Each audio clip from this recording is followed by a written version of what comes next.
একসময় ঢাকার ভোর মানেই ছিল এক স্বতন্ত্র কোলাহল। হর্ন কিংবা ড্রিল মেশিনের যান্ত্রিক শব্দ নয়, রাজধানীবাসীর ঘুম ভাঙত পাতিকাকের কর্কশ কিন্তু চেনা কাকা রবে।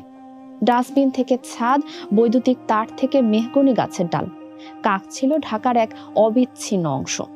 কিন্তু গত কয়েক বছরে ঢাকার আকাশ থেকে সেই চেনা দৃশ্যটি যেন নিঃশব্দে মুছে যাচ্ছে। বিশ্বজুড়ে প্রায় ৪৭টি প্রজাতির কাকের মধ্যে দক্ষিণ এশিয়ায় পাতিকাক মানুষের খুব কাছাকাছি থেকে অভ্যস্ত।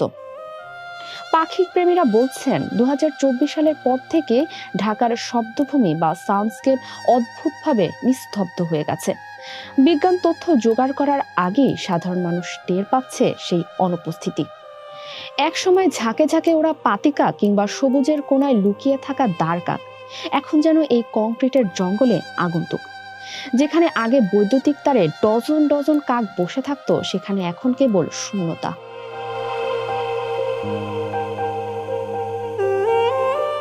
কেন পালাচ্ছে টিকে থাকার লড়াইয়ের সবচেয়ে পটু এই পাখিটি? কারণ খুঁজলে দেখা যায় বহুমাত্রিক সংকট। প্রথমত, আবাসস্থল ধ্বংস।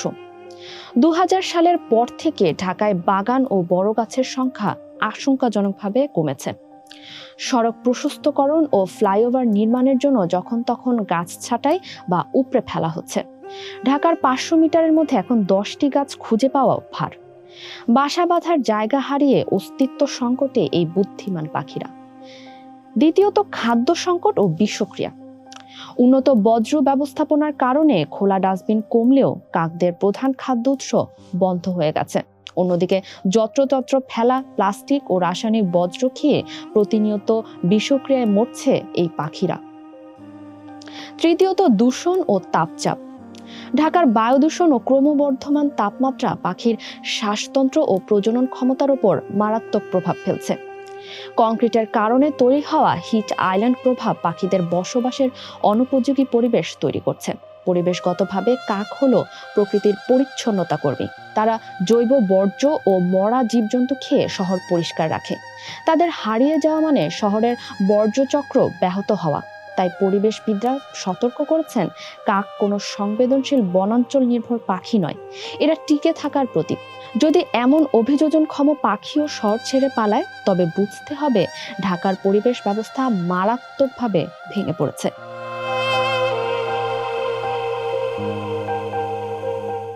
কাকের অনুপস্থিতি শুধু পরিবেশগত ক্ষতি নয়, এটি একটি সাংস্কৃতিক বিয়োগান্তক ঘটনাও বটে।